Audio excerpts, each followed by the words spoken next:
Hi everyone, welcome back to the general radiopathy. So overall अगर markets के बारे में बात करता हूँ, प्रॉपर साइडवेज मोमेंटम, अभी भी रेंज नहीं टूटी है। मार्केट सिर्फ एक 300-400 पॉइंट की रेंज में चल रहा है। कहीं ना कहीं 24,000 से अच्छा खासा सपोर्ट दे रहा है, लेकिन 24,300, 400, 500 के आसपास से प्रॉपर कॉल राइटिंग देखने को मिल रही है, रेजिस्टेंस देखने को मिल रहा है। कब रेंज ब्रेक होगी, क्या अच्छा मोमेंटम आएगा कल वीकली क्लोजिंग पे, सब कुछ एक एक करके मैं डिस्कस करूंगा। सैटरडे का दिन नेक्स्ट वीक बहुत ज्यादा इंपॉर्टेंट है, तो उसके बारे में मैं डिस्कस करूंगा कि क्यों यहाँ पे एक बहुत बड़ा ट्रिगर मार्केट को मिल सकता है, और फाइनली कल या फिर मंडे को डेफिनेटली आपको एक रेंज ब्रेकआउट देखने को मिल सकता है। क्योंकि जितना अच्छा कंसोलिडेशन होगा, जितना चॉपी मोमेंटम होगा, उतना ही बड़ा फिर एक ट्रेंडिंग मोमेंटम आने की कैपेबिलिटी रहती है मार्केट्स की। तो सब कुछ एक एक करके मैं डिस्कस करूंगा। बैंक्स पे प्रेशर क्यों पड़ रहा है उसके बारे में भी डिस्कस करेंगे। प्लस बैंक्स क्यों आपको एक अच्छा खासा मोमेंटम ड्राइव करके दे सकता है मार्केट्स में आने वाले दिनों में, सब कुछ एक एक करके चीजों में डिस्कस करूंगा। मेरी पर्सनल पोजीशंस कहाँ पे रहेंगी, ट्रेडिंग अपॉर्चुनिटीज कहाँ पे मिलेंगी, इंट्राडे बेसिस पर, पोजीशन बेसिस पर, एक एक करके सब कुछ डिस्कस करेंगे। सो मेक श्योर वीडियो को पूरा देखो, समझ कर देखो, पेशेंटली देखो, जिससे सारी चीज़ आपको पता चले। एक रिक्वेस्ट मेरी जरूर रहेगी कि मैं, हालांकि मैं रोज बोलता नहीं हूँ, लेकिन डेफिनेटली चैनल को सब्सक्राइब नहीं करा है, सब्सक्राइब जरूर कर लें, ऑल वाला बटन दबा लें, जिससे सारे नोटिफिकेशन टाइम टू टाइम मिल जाएं। एक चीज़ मैं दोबारा बता रहा हूँ कि कल भाई सुबह 9 बजे मैं आने वाला हूँ लाइव। तो लिंक आपका डिस्क्रिप्शन में दिया हुआ है, डिस्क्रिप्शन में लिंक में डाल दूंगा, उसको वहां पे जाकर ज्वाइन कर सकते हो। नहीं तो चैनल पर सिंपल सा लाइव वाले सेक्शन पर चले जाना और आपको वहां पे लाइव स्ट्रीम मिल जाएगी, और अपकमिंग लाइव स्ट्रीम में आप ज्वाइन हो सकते हो। लेकिन लाइव मिस ना करो, इसलिए बता रहा हूँ कि भाई चैनल को सब्सक्राइब करके रख लेना, ऑल वाला बटन दबा लेना, जिससे बाई चांस आप भूल भी जाओ तो आपके पास नोटिफिकेशन आ जाएगी भाई मैं लाइव आ चुका हूँ कल 9 बजे। तो जरूर यहाँ से ज्वाइन कर लेना, सारी चीजें डिस्कस करेंगे वहां पर, लाइव ट्रेडिंग करेंगे आपके साथ। ठीक है, बात करते हैं मार्केट में इतना चौबी मोमेंटम क्यों आ रहा है, क्या रीजन है, एक एक करके सब कुछ डिस्कस करते हैं। डिस्कशन से पहले मैं एक चीज जरूर यहाँ पे नोटिफाई करना चाहूंगा कि भाई टेलीग्राम ग्रुप का लिंक डिस्क्रिप्शन में, पिंड कमेंट में, चैनल के बायो में, यहाँ पे मैं सारी अपडेट, सारी अपॉर्चुनिटीज, सब कुछ लाइव मार्केट में सारी चीजें शेयर करता हूँ। तो सिंपल से आपको लिंक से ही ज्वाइन करना है, क्योंकि टेलीग्राम ग्रुप क्या है, प्राइवेट है। तो आपको कहीं भी सर्च करने पे नहीं मिलेगा, नीचे जो लिंक दिया हुआ है वहां पर जाके आप मुझे मैसेज करोगे, डीएम करोगे, मेरी टीम जल्दी से जल्दी आपके साथ अप्रोच करेगी, और फ्री ऑफ कॉस्ट आप इस ग्रुप में ज्वाइन कर सकते हो। कोई पैसा नहीं देना इस ग्रुप में ज्वाइन करने के लिए, फ्री ऑफ कॉस्ट आप ज्वाइन कर सकते हो। आपको नीचे सिर्फ लिंक में, जो नीचे लिंक दिया हुआ है वहां पर जाके डीएम करना है। सारी अपॉर्चुनिटीज, सारी अपडेट, सब कुछ, सारे प्लेयर्स की पोजीशंस, ऑप्शन चेन से रिलेटेड सारी एनालिसिस, साइकोलॉजी, सारे सेटअप्स, क्रिप्टो मार्केट हो, इंडियन मार्केट हो, पिन पॉइंट लेवल्स बहुत इंपॉर्टेंट हो जाते हैं। क्योंकि जब बड़ा मोमेंटम आएगा, बिलीव मी, बहुत लोग राइड ही नहीं कर पाते, क्योंकि बड़ा मोमेंटम आता है तो फिर आता चला जाता है, और आपको नहीं पता कि किस पॉइंट से रिवर्सल आएगा। तो वो पिन पॉइंट लेवल जो होते हैं वो काफी इंपॉर्टेंट होते हैं, जिसके बेसिस पर आप अच्छी खासी इंट्राडे अपॉर्चुनिटी फाइंड आउट कर सकते हो। डेली बेसिस पर मैं शेयर करता हूँ सुबह के टाइम पे सारे अपनी पर्सनल ट्रेड्स वगैरह सारी चीजें। तो मेक श्योर टेलीग्राम ग्रुप नहीं ज्वाइन करा हुआ है अभी भी जाके कर लो। यहाँ पे भी देखो मैंने लिखा कि यहाँ पे गट फीलिंग भी बता रही है, और यहाँ पे प्रॉपर सेटअप भी बन रहा है कि बड़ा मोमेंटम आ सकता है, और बड़ा सेलिंग साइड मोमेंटम भी आया था उस टाइम पे। ऑप्शन चेन में भी मैंने बताया कि भाई पुट साइड थोड़े से एक्स्ट्रा प्रीमियम से हो सकता है मार्केट एक अपसाइड मोमेंटम दिखाए। अगली कैंडल में निफ्टी ने एक बहुत बड़ा 70-80 पॉइंट का मोमेंटम, और बेसिकली सेंसेक्स ने यहाँ पे करीबन 150-200 पॉइंट का एक मोमेंटम दिखाया, जिसमें प्रीमियम्स अच्छे जंप हुए। और सेकंड हाफ में भी मैंने बताया था कि एक अच्छा मोमेंटम आ सकता है, डेफिनेटली आया। तो ये सारी चीजें, साइकोलॉजी, सारी एक्सपीरियंस, सब मैटर करता है। ये आपके ऊपर है कि आप कितना सीखना चाहते हो, कितना नहीं सीखना चाहते हो। पिछले 14 साल से मैं मार्केट्स में हूँ, अलग अलग फाइनेंशियल एसेट क्लासेस में, चाहे वो कमोडिटीज हो, सिल्वर गोल्ड हो, इंडेक्स हो, स्टॉक हो, सब चीजें मैं ट्रेड कर रहा हूँ रेगुलरली। अब यहाँ पे मैं नया चैनल बनाया हुआ है, जिससे कि आपके साथ भी सारी चीजें शेयर कर पाऊँ। सो मेक श्योर भाई थोड़ा सा सपोर्ट जरूर दिखाओ, वीडियो अच्छी लगती है तो वीडियो को लाइक जरूर करा करो, टेलीग्राम ग्रुप जरूर ज्वाइन कर लेना। एक नई चीज मैंने बनाई है, जिसके बारे में मैंने कल आपको ग्रुप में भी नोटिफाई करा था कि भाई मैं लेके आ चुका हूँ एक नया डिस्कशन ग्रुप। इस डिस्कशन ग्रुप में जो भी टेलीग्राम ग्रुप ज्वाइन करेगा उसको इस ग्रुप का भी एक्सेस मिल जाएगा। इस ग्रुप में आप अपने दोस्तों के साथ, जो भी ग्रुप मेंबर्स हैं उनके साथ चैट कर सकते हो, सारी चीजें डिस्कस कर सकते हो, all about money, all about financial markets. आप सोच कर देखो कि भाई कितना बड़ा ग्रुप होगा, कितने मजे आएंगे। आप अपने दोस्तों के साथ, आपके जैसे हजारों लोग एक ही जगह पर आपको मिलेंगे, सारे चार्ट्स डिस्कस होंगे, सब चीजें डिस्कस होंगी कि भाई मार्केट्स में क्या हो सकता है, क्या नहीं हो सकता, सब अपने अपने पर्सपेक्टिव रखेंगे। तो सोचकर ही काफी मजा, मुझे तो भाई एक्साइटमेंट है। तो डेफिनेटली भाई इस ग्रुप को जरूर ज्वाइन करना। प्राइवेट ग्रुप है, जो मैंने नीचे लिंक दिया हुआ है, वहां पर जाकर मैसेज कर दो, फ्री ऑफ कॉस्ट आप इस ग्रुप को भी ज्वाइन कर सकते हो। यहाँ पे तगड़ा मजा आने वाला है। तो जब कम्युनिटी बनेगी, अच्छे लोग होंगे, बड़े लोग होंगे, तो आपको वो जो होता है ना नेटवर्किंग, कनेक्शंस बिल्ड करना, वो भी आपको इजीली यहाँ पर देखने को मिल जाएगा। तो डेफिनेटली ग्रुप जरूर ज्वाइन कर लेना। बात करते हैं कि भाई मार्केट में एक ना नेगेटिव मोमेंटम क्यों है। नेगेटिव मोमेंटम ऐसा कुछ नहीं है, मार्केट थोड़ा थोड़ा कंसोलिडेट करके ऊपर जाता है, लेकिन गिव अप बहुत इजीली कर दे रहा है। इसका सबसे बड़ा जो रीजन है वो है भाई यूएसडी आईएनआर, जिसको आपको बैंक्स पे भी प्रेशर देखने को मिलेगा। अगर आप बैंक्स पर देखोगे तो निफ्टी साइडवेज है, लेकिन बैंक 0.3% डाउन है, 0.4% डाउन है। क्यों है डाउन? क्योंकि भाई सबसे ज्यादा अफेक्शन मिलेगा आपको आईएनआर डिप्रिसिएशन पे। जब आईएनआर डिप्रिशिएट हो रहा है, आईएनआर की वैल्यू गिर रही है, यूएस डॉलर इंक्रीज हो रहा है, स्ट्रांग हो रहा है in favour of Indian rupee, तो वहां पे कहीं ना कहीं कंसोलिडेशन देखने को मिल रहा है और नेगेटिव मोमेंटम देखने को मिल रहा है। और ये आमतौर पर बात है, क्योंकि देखो जब इंडियन रुपी कहीं ना कहीं डेप्रिशिएट होगा तो अपने इंडियन इकोनॉमी पर प्रॉपर एक असर पड़ेगा, और वही हमें देखने को मिल रहा है। जब यहाँ पे डिप दे रहा था, मैंने कंसोलिडेशन के बाद बताया था कि भाई अगर ये वाला कंसोलिडेशन एक बार टूटा तो प्रॉपर अपने को हो सकता है एक अच्छी खासी बाइंग देखने को मिले। जब डॉलर इंक्रीज हुआ तो मार्केट्स पे नेगेटिव असर पड़ रहा है, इसका सबसे ज्यादा असर बैंक्स पर पड़ेगा। क्यों? क्योंकि it's all about economy, it's all about banking system. जब बैंक्स कमजोर होंगे तो कहीं ना कहीं इकोनॉमी पे असर पड़ेगा, और यूएस डॉलर इंक्रीज हो रहा है, इंडियन रुपी डेप्रिशिएट हो रहा है। अब काफी सारे लोग पता है ये सोच रहे हैं कि यहाँ पे 97 98 पे जाके कहीं ना कहीं थम जाएगा और यहाँ से प्रॉपर एक बड़ा करेक्शन देखने को मिलेगा, लेकिन ऐसा नहीं है। जब ये $100 के ऊपर निकलना शुरू करेगा तो इसका ब्रेकआउट लेवल है, ना कि रेजिस्टेंस लेवल।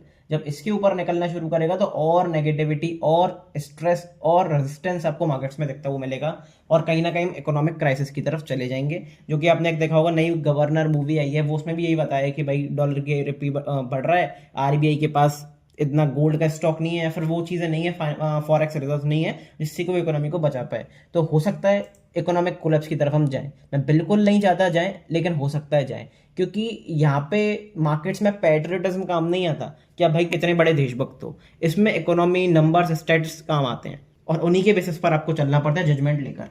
तो बात करते हैं कि अच्छी अपॉर्चुनिटीज मिलेंगी, निफ्टी में अच्छी अपॉर्चुनिटीज मिलेंगी। उससे पहले भाई दूसरा ट्रिगर अपने पास आ रहा है। आज देखो आज किस किस के रिजल्ट्स हैं भाई, विप्रो के रिजल्ट हैं, उसके बारे में मैं ग्रुप पर आपको अपडेट कर दूंगा। जियो फाइनेंशियल सर्विसेज के रिजल्ट हैं, उसके बारे में डिस्कस कर लेंगे। टेक महिंद्रा के रिजल्ट्स हैं। तो 3-4 अच्छी कंपनीज है जिनके रिजल्ट्स हैं, लेकिन आज इतना बड़ा गेम नहीं है। बड़ा गेम है भाई इस सैटरडे को, क्योंकि सैटरडे को आने वाले हैं 5 बैंकिंग रिजल्ट्स, 5 मेजर बैंक्स के रिजल्ट, 5-6 मेजर बैंक्स के result. HDFC bank, ICICI bank, axis bank, Kotak Mahindra, PNB, IDBI bank, yes bank. Almost 6 से 7 बैंक्स के रिजल्ट, और वो भी मेजर वेटेज रखते हैं, जो कि मार्केट्स में सिर्फ निफ्टी 50 बैंक निफ्टी में नहीं, ओवरऑल मार्केट्स में। तो आपको पता है जब HDFC, ICI, axis bank, Kotak bank एक साथ रिजल्ट जब पब्लिश करेंगे तो मार्केट्स में मंडे को क्या देखने को मिलेगा, तो उसके अकॉर्डिंगली प्लान करना भाई। क्योंकि कहीं ना कहीं अगर आप कल अपनी पोजीशंस कैरी फॉरवर्ड करके जाते हो तो वो आपके लिए बहुत रिस्की होने वाला है। तो उसके ऊपर में मैं गेम प्लान बताऊंगा कि कहाँ पे अच्छी खासी अपॉर्चुनिटीज बनेंगी इंट्राडे बेसिस पर, और कहाँ पे आप पोजिशनली अच्छी खासी पोजीशंस कैरी फॉरवर्ड कर सकते हो, कौन सी रेंज को प्ले कर सकते हो, क्योंकि मार्केट अभी रेंज में घूम रहा है। पॉसिबली मार्केट हो सकता है कि भाई कल के दिन भी रेंज में घूमे, लेकिन अच्छी अपॉर्चुनिटी आपको मंडे को भी देखने को मिल सकती है। कल के दिन कहां पे इंट्राडे में अच्छी अपॉर्चुनिटी देखने को मिलेगी, एक एक करके डिस्कस करते हैं। डेली टाइम फ्रेम पर अल्टीमेट रेजिस्टेंस जो मैंने आपको बताया 24,500 से 24,600 मेरे लिए इंपॉर्टेंट क्रूशियल रेजिस्टेंस है। जब तक इसके ऊपर हम निकलने से काम नहीं चलेगा, इसके ऊपर सस्टेन करना शुरू नहीं करते, मैं भाई कोई भी लॉन्ग पोजीशंस नहीं बनाऊंगा पोजिशनली, क्योंकि मेरे लिए काफी इंपॉर्टेंट एरिया ये होने वाला है। बात करते हैं कि भाई अब क्या कर रहे हैं, तो सबसे इंपॉर्टेंट अपने को सपोर्ट क्या देखने को मिल रहा है, क्रूशियल सपोर्ट, जो कि है 24,000 का एक तो राउंड नंबर देखने को मिल रहा है, कहीं ना कहीं यहाँ से कंसोलिडेशन देखने को मिल रहा है, प्लस 20 EMA मैंने यहाँ पर लगाया हुआ, तो 20 EMA भी आपको कहीं ना कहीं सपोर्ट दिखा रहा है। यहाँ से अगर 20 EMA को देखोगे तो ये इमीडिएट अपने सपोर्ट और रेजिस्टेंस का काम करता है। अगर EMA जो जानते होंगे उन्हें पता होगा, तो वो सारी चीजें मैं आपको बताता रहता हूँ। तो ये काफी अच्छा खासा एक एरिया है 20 EMA का, जहाँ पे सपोर्ट बन रहा है। लेकिन एक बार इसके नीचे निकले तो हो सकता है आपको और प्रॉपर सेलिंग देखने को मिले, पोजिशनली आपको एक ट्रिगर देखने को मिल जाए सेलिंग के लिए, तो उसके अकॉर्डिंग आप प्लान कर सकते हो। अभी फिलहाल क्या करके चलना है, देखो इंपॉर्टेंट रेजिस्टेंस एरिया तो अपना यही है 24,550 से 600। लेकिन अगर आप थोड़ा सा छोटे टाइम फ्रेम पर आते हो तो आपको एक चीज दिखेगी कि जो बहुत बड़ी कैंडल हमने बनाई, कौन से दिन ये हमने बनाई भाई, 8 जुलाई को ये कैंडल बनी। तो 8 जुलाई का ना तो हाई ब्रीच हुआ है ना लो ब्रीच हुआ है, 24,300 और 23,800 यही अपनी रेंज, 500 पॉइंट की रेंज जिसके बीच में हम घूम रहे हैं, और ज्यादा चॉपी कंसोलिडेशन होता जा रहा है।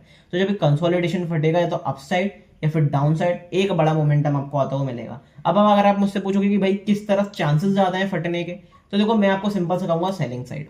ऐसा क्यों? क्योंकि मार्केट्स आपको भी क्या दिखा रहा है, मार्केट्स ये दिखा रहा है कि भाई नेगेटिव न्यूज आ रही है तब भी मार्केट ऊपर की तरफ जा रहा है। और हम कितनी बार देख चुके हैं कि पॉजिटिव न्यूज पे मार्केट एक ब्रेकआउट कर देता है, बड़े गैप के साथ खुल जाता है, लेकिन वहां पे रिटेल ट्रेडर फंसता है, वहां पे फ्रेश बायर्स फंसते हैं, और फिर मार्केट आपको एक प्रॉपर एक सेलिंग दिखाता है। क्योंकि मार्केट का ट्रेंड अभी नेगेटिव है, 23,600 माफ करिएगा 24,600 से पहले कहीं भी रिवर्सल आपको नहीं दिखेगा, मार्केट स्ट्रक्चर में चेंज आपको नहीं दिखेगा, जिसके बारे में मैं बात कर रहा था। तो 2 एरियाज मेरे पास इंपॉर्टेंट रहेंगे जहां पे अच्छी खासी अपॉर्चुनिटी आपको देखने को मिल सकती है, 24,757, 24,268।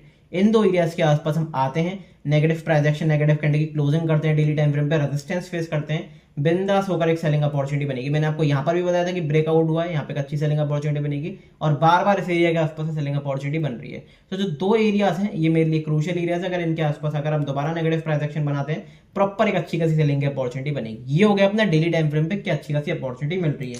इंट्राडे बेसिस पर बात करते हैं तो क्या अच्छा मोमेंटम मिलेगा। हालांकि अगर आप देखोगे तो आज हमने इनसाइड कैंडल बनाई तो सिंपल सा अपॉर्चुनिटी ये रहेगी कि भाई आज का हाई मार्क कर लो और आज का लो मार्क कर लो। बात करते हैं कि अभी फिलहाल क्या देखने को मिल रहा है, अच्छी अपॉर्चुनिटी कहां देखने को मिल रही है। तो यहाँ पे आप कहीं ना कहीं देखोगे ट्राइंगुलर पैटर्न देखने को मिल रहा है। ये अपना हो गया ट्राइंगल का अपर वेज, ये हो गया अपने ट्राइंगल का लोअर वेज। इस रेंज को मार्क कर लो। क्यों? क्योंकि यहां से हमने सपोर्ट लिया, यहाँ से रेजिस्टेंस लिया, यहाँ से रेजिस्टेंस लिया, यहाँ से सपोर्ट लिए, यहाँ से रेजिस्टेंस लिया, इसके आसपास ही सपोर्ट लिया। अब अगर हम इस ट्राइंगल के ऊपर निकलना शुरू करते हैं, सस्टेन करना शुरू करते हैं, पॉजिटिव कैंडल की क्लोजिंग देखने को मिलती है 15 मिनट टाइम फ्रेम पे, on the intraday basis on the upside आपको एक अच्छा खासा शार्प मोमेंटम देखने को मिल सकता है। अगर नीचे की बात करता हूं, अगर हम इसके नीचे क्लोजिंग करते हैं, इसके नीचे निकलते हैं, 15 मिनट टाइम फ्रेम पे नेगेटिव कैंडल की क्लोजिंग देखने को मिलती है, प्रॉपर एक सेलिंग की अपॉर्चुनिटी बनी और इंट्राडे बेसिस पर एक अच्छा खासा सेलिंग का ट्रेड बन सकता है। क्योंकि ये एक ट्रायंगुलर पैटर्न है, कंसोलिडेशन बहुत ज्यादा हो चुका है मार्केट्स में, हो सकता है मार्केट आपको एक बड़ा मोमेंटम लाकर दे दे। अगर बात करते हैं कि भाई अभी हम क्या बाय ऑन डिप्स करके चले सेल ऑन राइज, तो क्योंकि अपना मार्केट स्ट्रक्चर इंट्राडे बेसिस पर अभी पॉजिटिव है, मैं कई बार बता चुका हूं कि इंट्राडे बेसिस पर चीजें अलग दिखती हैं, बड़े टाइम फ्रेम पर चीजें अलग दिखती हैं पोजिशनली। आपको कई बार दिखेगा कि पोजिशनली हम पॉजिटिव हैं लेकिन इंट्राडे बेसिस पर 500 पॉइंट गिर गए। आपको कई बार दिखेगा कि पोजिशनली हम नेगेटिव हैं लेकिन इंट्राडे बेसिस पर हम ग्रीन में क्लोज कर रहे हैं, 400 पॉइंट की रैली आ रही है। तो वो देखने को मिलता है, पर आपको समझना पड़ेगा कि आप किस तरह के ट्रेडर हो, आप इंट्राडे ट्रेड करते हो या पोजिशनली ट्रेड करते हो, तो उसके अकॉर्डिंगली प्लान करना। दो डिप्स के एरियाज मेरे पास रहेंगे 23,975, 23,800। इन दो एरियाज के आसपास हम आते हैं, पॉजिटिव प्राइस एक्शन बनाते हैं, पॉजिटिव कैंडल की क्लोजिंग करते हैं 15 मिनट टाइम फ्रेम पे। अगर कोई डिप देखने को मिलता है, सपोर्ट फॉर्मेशन बनाते हैं, बिंदास होकर एक अपसाइड मोमेंटम प्ले कर सकते हो। ऑन द इंट्राडे बेसिस आपको एक शार्प अपसाइड रिवर्सल देखने को मिल सकता है। अगर ट्रेड आपके साइड भी जाता है डे के लास्ट में, तो आप 2-3 दिनों से होल्ड भी कर सकते हो एक बड़े रैली को कैच करने के लिए। तो उसके अकॉर्डिंगली अपन प्ले करेंगे, जैसा भी कुछ होगा टेलीग्राम ग्रुप पर मैं आपको अपडेट कर दूंगा। पिन पॉइंट लेवल्स इस टाइम पे बहुत इंपॉर्टेंट है, क्योंकि जब कंसोलिडेशन फटेगा तो मोमेंटम बड़ा आएगा और वो उसके बारे में मैं आपको टेलीग्राम ग्रुप पर बताऊंगा। ऑप्शन चेन बहुत इंपॉर्टेंट है, तो ऑप्शन चेन एक बार देख लेते हैं। वही कंसोलिडेशन अपने को देखने को मिलेगा 24,300 के आसपास प्रॉपर रेजिस्टेंस देखने को मिल रहा है। अगर मैं बात करता हूं 24,300 के आसपास आपको 7 करोड़ 7.5 7.6 करोड़ के आसपास कॉल राइटिंग देखने को मिल रही है और 23,800 पर आपको एग्रेसिव 5.72 करोड़ के आसपास पुट राइटिंग देखने को मिल रही है। तो अभी इमीडिएट अपना रेजिस्टेंस और सपोर्ट यही है। 24,000 पर एक्चुअली आपको सबसे ज्यादा पुट राइटिंग देखने को मिलेगी 11 करोड़ के आसपास। तो 24,000 अगर टूटता है तो मार्केट्स के लिए थोड़ी दिक्कत वाली बात है। प्रीमियम्स की बात करते हैं, स्टेबल प्रीमियम्स 121 134। स्टेबल प्रीमियम्स है, इसका मतलब क्या है कि मार्केट को अभी भी नहीं पता कि भाई डायरेक्शन किस तरफ है, तो मार्केट में डायरेक्शन अभी भी डिसाइसिव नहीं है। तो कहीं ना कहीं मार्केट एक अच्छा खासा मोमेंटम दे सकता है, लेकिन कल के लिए हो सकता है भाई मार्केट दोबारा साइडवेज हो जाए। और एक चीज मैंने नोटिस करी है, पर्सनली 100% श्योर नहीं, लेकिन मैंने पर्सनली नोटिस करी है कि फ्राइडे को आपको क्या देखा जाता है आमतौर पर, कि अगर फ्राइडे को मार्केट जिस तरफ भी निकलना शुरू करता है, मार्केट हमेशा उस तरफ ही रैली करता है। अगर अपसाइड मोमेंटम दिखाएगा तो अपसाइड मोमेंटम करता हुआ चला जाएगा, डाउन साइड मोमेंटम दिखाएगा तो डाउन साइड मोमेंटम करता हुआ चला जाएगा। तो मेरी एक सलाह रहेगी कि भाई रिवर्सल कल के लिए प्लान मत करना, थोड़ा सा रिस्की हो सकता है रिवर्सल हो जाए, पर कल के लिए बहुत रिस्की है रिवर्सल प्लान करना। एक इंपॉर्टेंट चीज, अगर हम बड़ा गैप अप बड़ा गैप डाउन खुलते हैं, फर्स्ट 30 मिनट की रेंज को मार्क करना है। 15 मिनट टाइम फ्रेम पे अपसाइड तोड़ते हैं बाइंग करेंगे, डाउन साइड तोड़ते हैं सेलिंग करेंगे। कब? जब 100 पॉइंट से ऊपर का गैप अप है गैप डाउन खुलते हैं तब। ये बहुत इंपॉर्टेंट स्ट्रेटेजी है, बहुत सिंपल स्ट्रेटेजी है, लेकिन बिलीव में मार्केट्स में सिंप्लिसिटी ही काम करती है। बात करते हैं बैंक निफ्टी की। भाई बैंक निफ्टी में क्या देखने को मिल रहा है अब?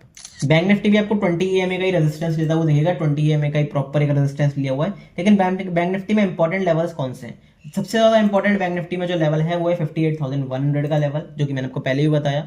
यहाँ से हमने लगातार सपोर्ट दिया था, लगातार सपोर्ट लिया, एक बार तोड़ा, फिर प्रॉपर यहाँ से रेजिस्टेंस लिया। इसके ऊपर कुछ टाइम हमने बताया, लेकिन कहीं ना कहीं बायर्स को ट्रैप करा। अब यहाँ से अगर हम गिरना है तो बैंक निफ्टी फ्री फ्लो होकर गिर सकता है अगर इस स्विंग को तोड़ता है। इस स्विंग को अगर बैंक निफ्टी ने तोड़ा तो प्रॉपर बैंक निफ्टी में सेल ऑफ आ सकता है। क्यों? क्योंकि भाई बैंक निफ्टी के पास स्पेस बहुत अच्छा खासा है गिरने के लिए, तो उसके लिए आपको प्रिपेयर करना है। लेकिन अगर स्विंग हाई को तोड़ते हैं तो फिर बैंक निफ्टी पॉजिटिव स्ट्रक्चर में आ जाएगा, बैंक निफ्टी पोजिशनली पॉजिटिव हो जाएगा और वहां पे आपको बाइंग भी देखने को मिलेगी। सेलिंग कहां पे प्लान कर सकते हैं उसके बारे में बात करते हैं। तो देखो सेलिंग के लिए मेरे पास एक इंपॉर्टेंट एरिया है ये वाला 56,500। जब तक हम इसे नहीं तोड़ते कोई प्लान नहीं करना, लेकिन 56,500 के नीचे निकलने लगे, क्लोजिंग मिलेगा ये एक बार। अगर क्लोजिंग मिलती है 15,500 के नीचे, 56,500 के नीचे, तो प्रॉपर अपने को एक अच्छा खासा सेल ऑफ देखने को मिलेगा और पोजिशनली यहाँ पे बैंक्स कहीं ना कहीं प्रेशर परफॉर्म करेंगे। प्रेशर क्यों आ सकता है बैंक्स में? मैंने बताया कि जिस तरह INR USD INR बढ़ रहा है, INR डेप्रिशिएट हो रहा है, तो कहीं ना कहीं बैंक्स पे सबसे ज्यादा प्रेशर पड़ेगा, तो उसको आपको देख कर रहना है। और सैटरडे को अपने 5-6 मेजर बैंकिंग के रिजल्ट्स आने वाले हैं, तो वो डिसाइड करेगा कि भाई बैंक निफ्टी का हुलिया मार्केट का स्ट्रक्चर किस तरीके से चेंज होना चाहिए, किस तरफ मार्केट जा सकता है। बात करते हैं इंट्राडे बेसिस पर क्या देखने को मिल रहा है। तो इंट्राडे बेसिस पर मैं बता रहा हूँ कि पिन पॉइंट लेवल शेयर कर देता हूँ, मेक श्योर जरूर जाकर देखो। सबसे पहले बाइंग की बात करते हैं कि बाइंग कहाँ पर मार्केट्स में आपको बैंक निफ्टी में आपको आकर दिख सकती है। ये इंपॉर्टेंट एक जो जोन है, ये मेरे लिए काफी इंपॉर्टेंट है। 57,845 850 मान सकते हो। 57,850 के ऊपर हम निकलते हैं, निकलने से काम नहीं चलेगा। पॉजिटिव कैंडल की क्लोजिंग देखने को मिलती है 15 मिनट टाइम फ्रेम पे, अच्छा एरिया है। सपोर्ट लिया, रेजिस्टेंस लिया, सपोर्ट लिया, सपोर्ट लिया, रेजिस्टेंस लिया, फिर सपोर्ट लिया, लगातार रेजिस्टेंस लिया, तो प्राइस एक्शन बहुत अच्छी तरीके से काम कर रहा है। तो एक बार इसके ऊपर निकलते हैं, सस्टेन करते हैं, पॉजिटिव कैंडल की क्लोजिंग करते हैं 15 मिनट टाइम फ्रेम पे अच्छे वॉल्यूम के साथ, बिंदास होकर इंट्राडे बेसिस पर एक अच्छी खासी बाइंग कर सकते हो। और इंट्राडे में आपको अच्छा खासा मोमेंटम आता हुआ दिख सकता है, क्योंकि हमने कितनी बार देखा है, अगर बाइंग अच्छी आती है तो बैंक निफ्टी में आती है, सेलिंग अच्छी आती है तो बैंक निफ्टी में अच्छी आती है। और इसका रीजन मैं बार बार बता चुका हूँ, हर बार नहीं बताऊंगा, आगे देखते हैं, आगे बता दूंगा, लेकिन कोई बात नहीं, आज के दिन नहीं बता पाऊंगा, नहीं तो वीडियो बहुत लंबी बन जाएगी।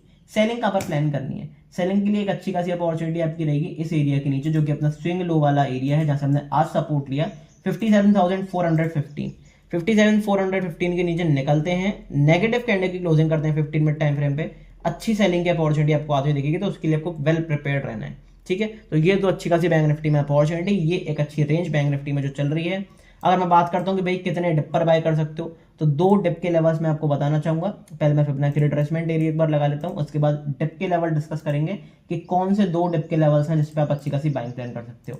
एक अपना ये वाला एरिया 57,368, एक 56,540, इन 2 एरियाज के आसपास हम आते हैं, पॉजिटिव कैंडल की क्लोजिंग करते हैं 15 मिनट टाइम फ्रेम पे, पॉजिटिव स्ट्रक्चर बनाते हैं, एक अच्छी बाइंग की अपॉर्चुनिटी रहेगी। अब काफी सारे लोगों को मन में कंफ्यूजन होगा कि भाई यहाँ पे बाइंग प्लान करनी है कि सेलिंग प्लान करनी है। आपने यहाँ पे सेलिंग का लेवल भी बता दिया, बाइंग का लेवल भी बता दिया, क्या करना है आपको? कुछ नहीं करना भाई, बैंक निफ्टी को डिसाइड करना है तो मार्केट को डिसाइड करना है। तो अगर यहाँ पे अगर हम पॉजिटिव कैंडल की क्लोजिंग करते हैं, पॉजिटिव सपोर्ट फॉर्मेशन बनाते हैं, तो बाइंग करेंगे, क्योंकि डिप का लेवल अच्छी खासी बाइंग हो सकती है।